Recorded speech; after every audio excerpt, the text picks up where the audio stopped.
Desde que vi en el Festival de Cine Sitges Poor Things, Pobres Criaturas, no he vuelto a ser la misma. Una crítica social con un estilo visual increíble. La Frankenstein más complicada de la historia del cine, que nos narra una historia desde una mirada infantil, no contaminada por la sociedad. Explora dinámicas de poder, control, identidad y absurdos de la sociedad convencional. El director es Yorgos Lanthimos y siempre se apoya en un montón de simbolismo para sus películas. ¿Cuál es el simbolismo de Poor Things? ¿Qué tiene de interesante esta película para que sea una obra maestra? Bueno, babies, esto es una colaboración también con Jordi Maquiavelo. ¿Qué cojones? Youtuber, artista y sobre todo persona a la que admiro muchísimo.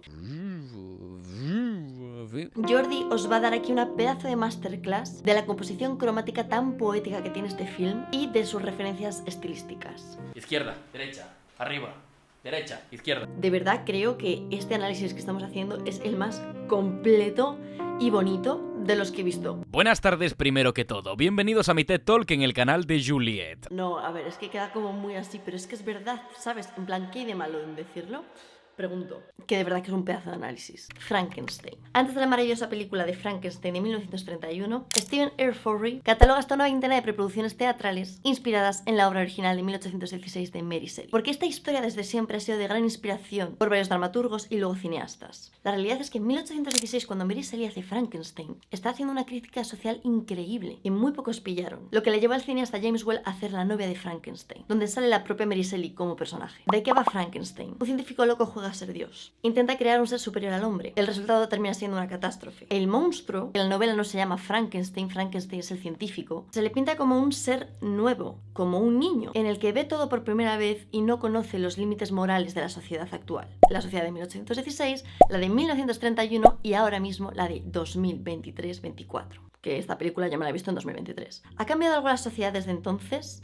Moralmente, poco. Eso es lo que nos dice Yorgos. ¿Pero qué nos decía Mary Shelley? La inocencia de Frankenstein hace que tire a una niña en el agua y que se ahogue, pero pocos llegaron a pillar la reflexión sobre los límites morales de la ciencia, la necesidad del ser humano de crear algo más allá que él, de superar sus propios límites. James Whale, que hizo el Dr. Frankenstein en 1961, realiza en 1935 La novia de Frankenstein, donde ya podemos ver al primer monstruo mujer. La premisa es bastante en el sentido de que si vamos a crear una novia para Frankenstein para que esté feliz, pues es que esta película te lo comienza contando Mary Shelley, diciéndote que necesita contarte esto para que entiendas bien Frankenstein. Pretorius, que es ahora el científico que quiere crear a la novia de Frankenstein, lo consigue aprovechando una tormenta eléctrica, exactamente igual a lo que pasó con el monstruo de Frankenstein. La obsesión que tenía el monstruo de Frankenstein y Pretorius por crear a la novia de Frankenstein es tirada por el suelo cuando, al crearla, esta sale huyendo y gritando, lo que no le permite al monstruo ni acercarse a ella ni que sea su novia. Esto ya es una crítica al amor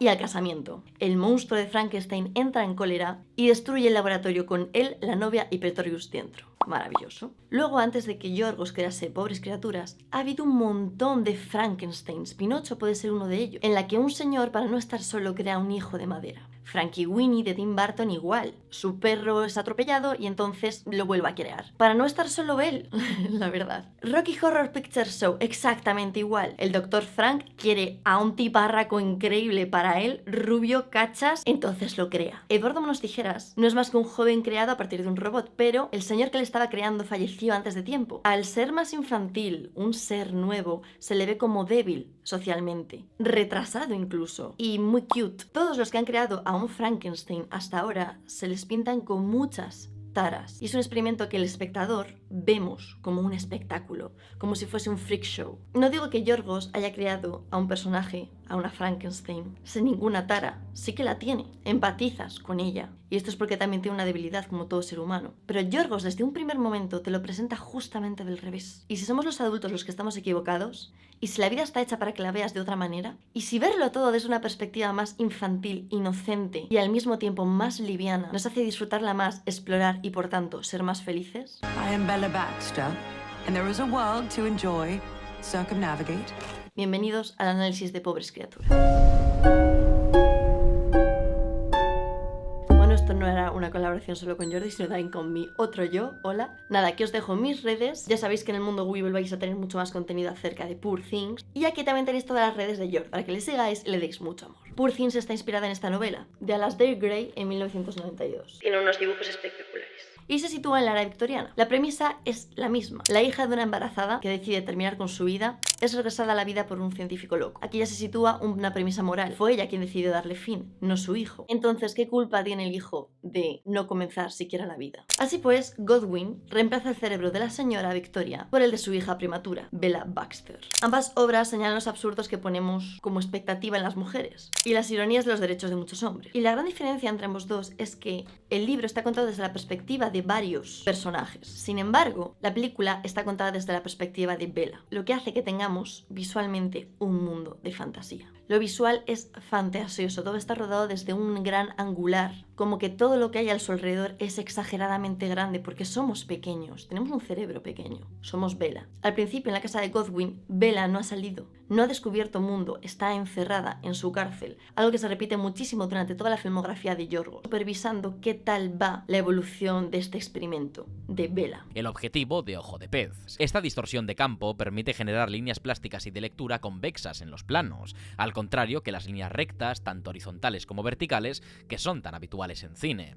Este objetivo lo utiliza Lanthimos en varias de sus películas con este propósito, la deformación, la confusión, lo extraño. Esto va de la mano con el principio de la película, donde todo es blanco y negro, a medida que Bella crece y aprende de su entorno. El blanco y negro nos genera una sensación de un acontecimiento pasado, y acompañado por las deformaciones que lleva a cabo el director, esto nos deja más que clara la intención de la fotografía e incluso del escenario y el vestuario durante toda la película. Cuando Bella por fin sale al mundo, todo está hecho con unos colores absolutamente brillantes. Se ve de una manera espectacular, con unos cielos pintados a mano, absolutamente fantasiosos, porque cuando tú ves la vida por primera vez, todo es espectacular y fantasía pura. Los colores y las gamas cromáticas que vemos a lo largo del film están directamente influenciados por la percepción de Bella. El diseño visual está pensado para que en cada escena identifiquemos el estado de ánimo de la protagonista, pues según crece, según aprende y según viaja, más irá internando dentro de su psique y de la configuración de su personalidad. Al principio todo es gris, aséptico, las sombras son salvajes y el contraste entre lo que hay y lo que parece haber nos hace pensar que lo que estamos viendo son recuerdos vagos. A veces hay algunos planos que están observados a través de un pequeño iris, en otras partes la imagen está incluso partida. Es la percepción de la infancia que tiene Bella, de descubrir un mundo que no conoce y al que tiene que darle color, significado. Antes de este segmento podemos ver la muerte de Bella en un flashback. La composición cromática de esa escena está dominada por el azul de su vestido y el del cielo y el agua. El azul de la soledad, de la tristeza. Todo lo que forma parte del plano está directamente ligado a Bella y a las emociones que suscita el color. Es a partir de comenzar el viaje, y concretamente al perder la virginidad, que el mundo de Bella adquiere color y abandonamos el blanco y negro. En cuanto a color, lo que podemos ver es una atmósfera cálida y amarillenta que empieza a dominar las composiciones, donde vemos armonías entre el azul celeste, rosa y colores complementarios que consiguen generar unos cuadros increíblemente bellos, con una paleta muy pastel. En cambio, según avanza la película, el amarillo pasa a ser más tónico y por tanto más opresivo, un color que por sí solo siempre ha representado contradicción, traición y confusión, probablemente el más ambivalente de la gama cromática por los diferentes usos que se le puede dar.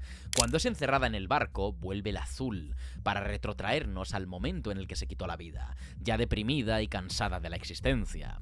Pero empieza a surgir una composición cromática muy interesante, una que convierte el triste azul oscuro del cielo en magia, en fantasía, en misticismo. Esta gama, llena de mezclas entre violeta y un naranja rojizo, expone lo que siente Bella cuando conoce a Harry y a Martha, dos personas apasionantes, complejas y llenas de sabiduría, en contraposición a la simpleza aberrante de Duncan. Estos colores despiertan interés, sensualidad e incluso una aura mágica, un conjunto de constelaciones que hacen que Bella crezca como persona, y esto empieza a generarle dudas, por lo que el amarillo vuelve más fuerte que nunca, mostrándose tanto en la habitación del barco como en su vestuario, y todo culmina en el trágico momento en el que Bella descubre las desigualdades sociales y su condición de clase, con ese amarillo transicionando a un naranja agobiante que recuerda al fuego, a una tormenta de arena que acaba hundiendo en el olvido los monumentos que en algún momento fueron bellos y poderosos. Esto contrasta con el artificial e industrial barco, y con París, ciudad a la que ambos llegan para encontrarse con unas tonalidades muy naturales, sin demasiados retoques de color. Es lo mundano, lo normal, lo que no es fantasía. Esto cuadra a la perfección con el ambiente del prostíbulo y la rutina a la que Bella se somete para poder sobrevivir, el contraste entre el mundo de la riqueza y el mundo de la pobreza. Su percepción vuelve a ambientarse en la depresión, la tristeza que incluso a pesar de algunos buenos momentos no consigue borrar. Ahora también presente, de nuevo, en el escenario. Pero el director de fotografía, Robbie Ryan, así como Lanthimos, se deshacen de colores tan intensos de cara al final de la película, sobre todo en el tercer acto. Solo vuelven a aparecer para sostener recuerdos, pero tanto en la casa de Alfie como durante la muerte de Godwin y al final, todo se funde en composiciones que lo que resaltan son los colores reales del escenario, de todos los elementos que confluyen de forma tangible en la escenografía, dejando de lado influencias en el etalonaje y una presencia del color en la iluminación tan agresiva. Parece, con ese final, que por primera vez Bella ve las cosas como realmente son, una bucólica atmósfera donde todo es pacífico y tranquilo, donde las armonías son perfectas y suaves, y ello por fin la libera de un mundo que solo ha intentado dominarla. Una fotografía y un diseño cromático absolutamente escandalosos. Jules, sigue tú, que estoy sufriendo síndrome de Stendhal. Veremos ahora toda esta casa, por fin, a color, porque Bella ha crecido y ha aprendido a ver la vida a color. El diseño de sonido hasta ahora ha sido muy alocado, casi sin sentido, absurdo. Somos como Bella, oímos y vemos como ella. Todo esto también está en la moda. Situándonos en una era victoriana vemos un montón de mangas abullonadas. La estilista cuenta que quería que el vestuario estuviese como vivo y respirando todo el rato. Tenemos volantes, mangas voluminosas y hay un cambio bastante grande en tema ropa. Cuando está en la casa con el Dr. Godwin, a ella la visten, tiene mucha más coherencia, pero cuando sale, ella se viste sola. La estilista cuenta que recordaba cómo su hermana y ella se vestían de pequeñas con la ropa de su madre y todo quedaba un poco raro. De hecho, la ropa también ocurre como en el set design, todo el diseño de producción, en el que están manejando diferentes épocas a la vez. Podemos verla con una manga abollonada bastante victoriana, pero también con una falda o con un pantalón de high waist, ya más años 60-70. Me encanta porque esta película a nivel vestuario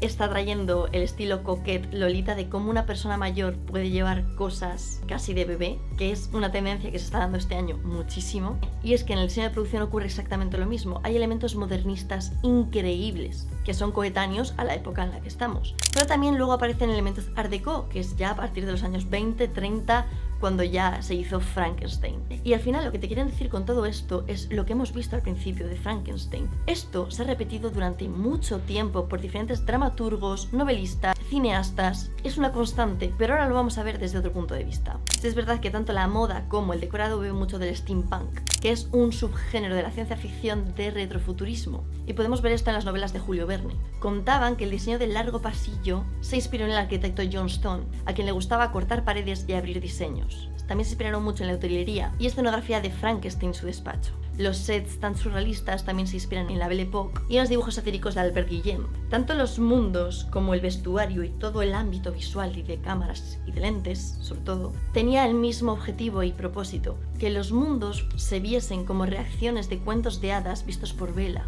interactivas e inmersivas, en los que pudieras caminar de un escenario a otro. El París invernal parecía sacado de un cuadro de Edgar Degas, con una sensación de calma, mientras que el burdel era una broma en sí mismo, con ventanas fálicas y antojos de mujeres desnudas. Lanthimos también dio bastantes inputs de trabajos como Francis Bacon, Egon Schiele, Hieronymus Bosch, el estilo del director.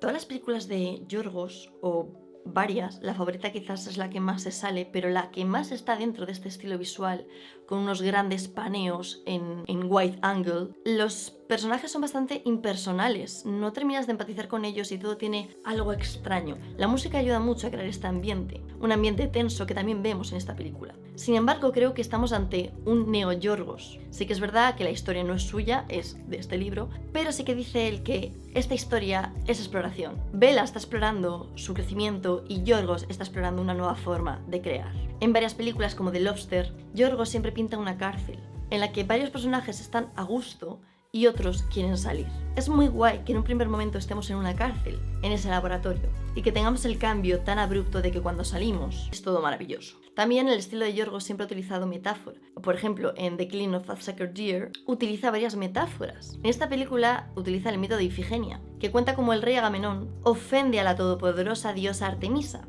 al cazar y matar a uno de sus siervos inocentes. Como resultado, Artemisa obstaculiza el ejército de Agamenón y solo acepta detenerse con la única condición de que Agamenón sacrifique a su amada hija Ifigenia. La Artemisa sería nuestro queridísimo Barry Keoghan, que, tío, haces súper bien de psicópata, o sea, enhorabuena, es que te juro que lo clavas, tío.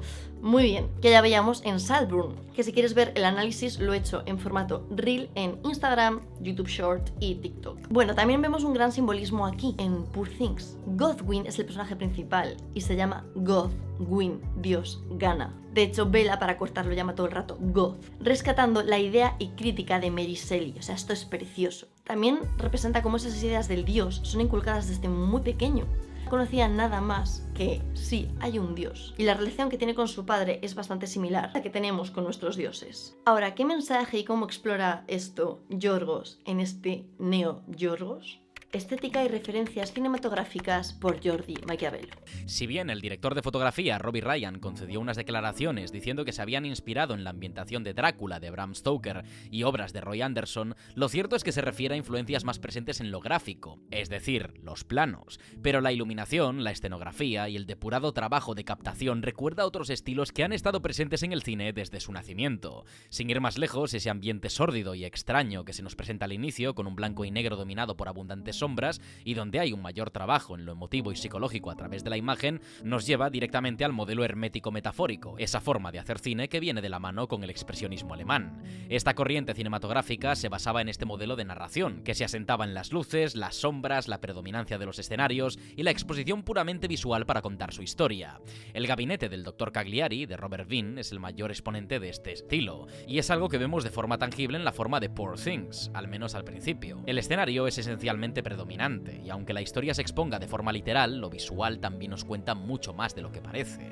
Pero aunque el peso del expresionismo se vea muy claro en todo el segmento inicial, la forma de abordar las escenas también recuerda al surrealismo francés, a esas historias con ambiente onírico, vías extrañas, planos sobrecogedores y semiótica críptica. En esto el maestro siempre fue Buñuel, con sus inolvidables La Edad de Oro y Un perro andaluz. A pesar de que ambientación sea muy reminiscente a este estilo, hay una clara simbiosis en la que el expresionismo acaba dominando. De hecho, muchas películas estadounidenses posteriores, como Ciudadano Kane, bebieron de los avances y herramientas que ofreció el expresionismo alemán, y ese estilo en la película está replicado a la perfección. De hecho, una de las grandes influencias de esta película a nivel visual es Narciso Negro, una obra de 1947 que replica el expresionismo, pero a color, dejando cuadros preciosos y cuasi fantasiosos como los que contemplamos en Poor Thing. Neo Yorgos Lanthimos. Si bien es una película que tiene muchísima crítica social, me hace mucha gracia que Bella esté también entre dos hombres. Uno sería Duncan, que sería el hombre visto desde una forma superficial, adinerada y de buena vida.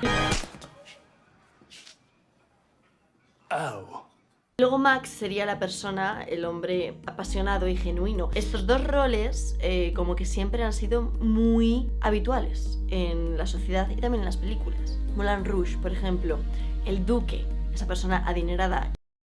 Y luego la persona apasionada, que es un poeta, que es mi Ewan McGregor, guapo. Bueno, que me hace gracia también que haya estos dos arquetipos. Yorgos Lanthimos en varias entrevistas dice que en realidad no hay un mensaje per se. O sea, como que hay muchos mensajes, creo que ocurre un poco igual que Barbie, hay varios mensajes hacia la sociedad, pero no hay uno entero. Y sobre todo en filmografía, él dice que es exploración, no hay un mensaje directo. Creo que también Yorgos está explorando ese mundo visual con el ojo de pez y los paneos gigantes, y con el ultra wide que exploró en La Favorita, pero con otra vez esas cárceles y esos personajes tan suyos de sus primeros films. Siento que esta película señala los absurdos e ironías de la sociedad actual, que hemos normalizado quizás demasiado desde mucho tiempo, y te hace la pregunta de cómo se comportaría una mujer en un mundo en el que no está influenciada por las normas comunes, costumbres, expectativas de la sociedad sobre todo. Que sí que es verdad, y esto me recuerda a una conversación que tuve hace poco con mi primo, que estaba yo en una etapa con el síndrome del impostor saliendo por mis orejas. Y claro, él me dijo, el síndrome del impostor es muy natural y habitual en artistas y científicos, y sobre todo en mujeres. Y yo, thanks, soy artista y mujer. Genial. La vida me sonríe. Todas las etapas de crecimiento de Bella pasa también por una etapa como de femme fatal, entre comillas, que así es como la ve Duncan, pero en realidad es mentira. Simplemente está siendo libre y ingenua también. Pero es como el punto de vista del hombre hacia la mujer, la femme fatal. Es muy guay porque hay una exposición en el Thyssen que se llama Maestras y mola mucho como la figura de Judith, de la que ya hemos hablado en este vídeo, los hombres la veían como una femme fatal, pero las mujeres, cuando pintaban cuadros de Judith, la veían como una heroína. Y es muy guay porque es la puta realidad y esto también es de 1500, 1600. Genial todo. Bella no me parece un modelo a seguir como tal, me parece un experimento, que eso es lo que es exactamente. Pero lo que creo que al final representa a Bella es el encontrar y proteger la propia independencia, que no nos la quiten. Y eso es increíble, es una película sobre la vida, sobre que estamos aquí un corto periodo de tiempo, que todo es a color, que no tenemos que viñetearlo todo, verlo por otros ojos que no son los nuestros, que tenemos que estar abiertos a la aventura, a verlo todo como por primera vez, como los niños. O sea, se me ponen los pelos de punta con esta película. Tengo muchas sensaciones ahora ocurriendo por mi cuerpo y mi mente. De verdad me parece tanto en el sentido cinematográfico, fotografía, sonido, los múltiples mensajes y la consistencia de la obra. Me parece que es mi película favorita del 2023 y 2024 y todavía queda por el 2024, pero wow, that's crazy, that's hard y I love it. Bueno, muchísimas gracias a Jordi Maquiavelo por estar aquí de cháchara con nosotros. O sea, ha inundado de conocimiento y de análisis y de técnica y de fantasía, qué coño, este canal. Así que muchísimas gracias por estar aquí con nosotros, Jordi. Y muchísimas gracias a todos los que me apoyan en el Weeble World y que allí tendréis toda la bibliografía, más cositas, contenido plus. Dentro de poco haremos directo, estad atentos que toca el directo de febrero, a ver qué hablamos, que hay muchas cosas para hablar. Y otra vez se me ha caído esto. Ciao. Vaya cuadra que soy.